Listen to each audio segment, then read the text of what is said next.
Hello dear friends, I am Corey. In this video I'm going to show you 5 hobby tools, or what you should use as a hobby tools, that will improve drastically your hobby experience. The time has finally come to do a top insert number here kind of video in my YouTube channel. But I really didn't want to do a top 5 because, well, the things that I'm going to show you here aren't necessarily one better than the other or the inverse. All the things that I'm going to show you here are equally useful. But I didn't want to show you stuff that most of the YouTubers here have already spoke about in our hobby. I wanted to show you something that is not very common to see in our hobby. And trust me, some of the things that I'm going to show you here aren't actually hobby tools at all. So without further ado, let me show you all the hobby tools that I used and that have changed my life as a miniature painter. Okay, let's start with something that a lot of miniature painters suggest you use, buy, or create, which is a wet palette. Now, what is a wet palette? It is a palette, obviously, but a very different kind of palette. A wet palette is composed of a container in which inside is put a sponge soaked in water. Then on top of the sponge you are going to lay a piece of parchment paper or non-stick paper. And then you will use this thing as a palette. And what this thing will do is that when you're going to put paint on top of the paper that has been placed on the sponge. Now, what this thing will do when you're going to put paint on it, well, basically the paint will remain thin, wet and usable thanks to the sponge underneath the parchment paper. And this is incredibly useful because this way you can go through a long period of painting session without worrying about rethinning the paint over and over and over and over again using a classical dry palette. And it also doesn't stop here, because once you have stopped painting, well, you can just close the wet palette, seal it, and come back the next day, reopen it, and the paint will still be thinned, wet. Well, you will have to mix it a little bit because the medium will be separated from the pigment of the paint, but you will still be able to use that paint that you have put on the palette the day before. Now, there are a lot of brands that make their own wet palettes. The first that came to my mind are Army Painter, Green Stuff War does one, and the one that I have here, which is manufactured by Redgrass Game, which you can see it's pretty ruined because I have used this for a lot of time. But you don't have actually to buy one. There are plenty of videos here on YouTube that you can go and check out that will show you how to build your own wet palette just using a plastic box and a sponge, and it will be a very cheap investment. So I suggest you absolutely go and invest a little bit of money into buying one or creating one, because it will drastically improve your painting experience and also skill. The next tool that I'm going to show you are sanding sponges. Now, we all have our files. They are made out of metal, iron, steel, and they came out in a lot of different grits and shapes. But sometimes it happens that they are not actually the best thing to use when you have to file down some delicate parts or even round shapes. Because let's just say, for example, that you are going to file down a Space Marine shoulder pad, for example. If you're going to use a classic file, you will have to be very careful, because if you go too harsh on it, you will end up with a flat spot on a round surface, and that's not very good looking. But if you're going to use a sanding sponges like this one here, well, since they are sponges, they are going to take the shape of the surface that you are going to file down. This will allow you to file uniformly without risking to ruin the miniature. What I have here is a set of 5 sanding sponges, but you can find plenty of it. Manufactured by basically every type of hobby manufacturer. They come in different shapes, form, and also grits, like classic files. Now, this is another tool that I highly suggest you go and buy and use, because it will drastically improve your building experience with the miniatures or model kits in general. The next tool, it's a very common and cheap one. You can find it literally everywhere, from supermarket to hobby store, etc. And it is distilled water, or in this case osmotic water, which is basically distilled water but a little bit more, I don't know, funny, I guess. I don't know, but they work basically the same. Now, why am I suggesting you to buy this type of water instead of using classic tap water?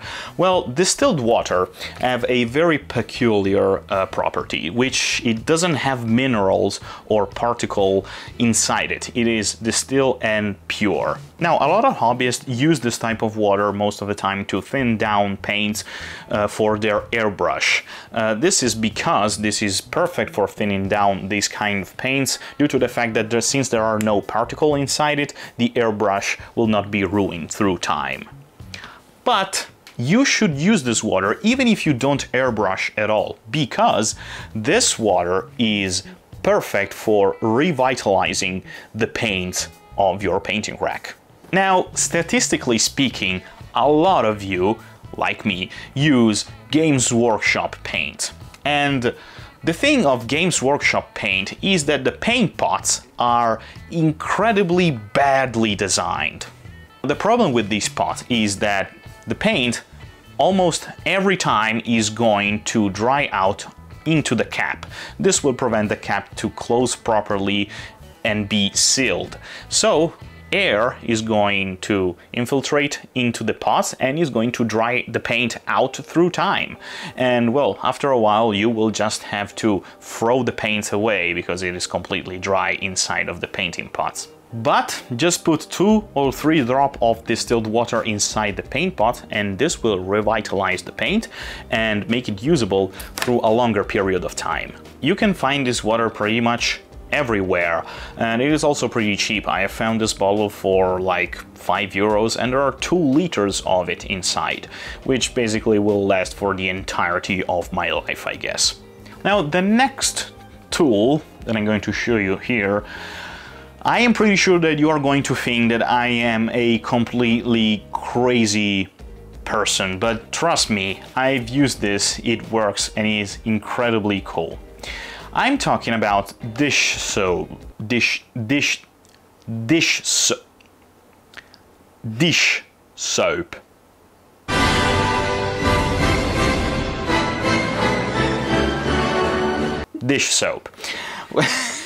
I know what you're thinking about. Corey, how am I supposed to use dish soap when painting miniatures? Well, have you ever heard about a thing called flow improver? A flow improver is an additive that you add to your paint, and this will improve the fluidity, I guess, of the paint.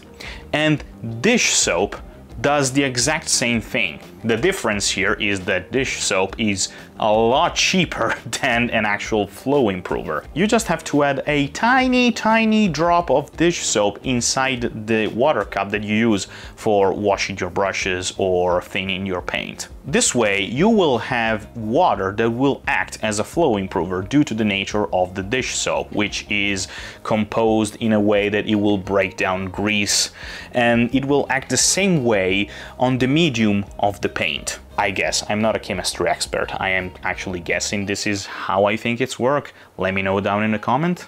And this will of course improve the flow of your paint, and it will add a little perk, which is when you're going to wash your brushes inside this water, it will make it easier to clean them because the dish soap is going to break down the paint, making your brush last longer. And in my case, this type of dish soap is lemon scented, and I am addicted to lemon scent. I love when my brush smells like lemon, and actually kinda cringe because it sometimes happens that I start smelling my brush. But beside my kinks, trust me, try it and you will see.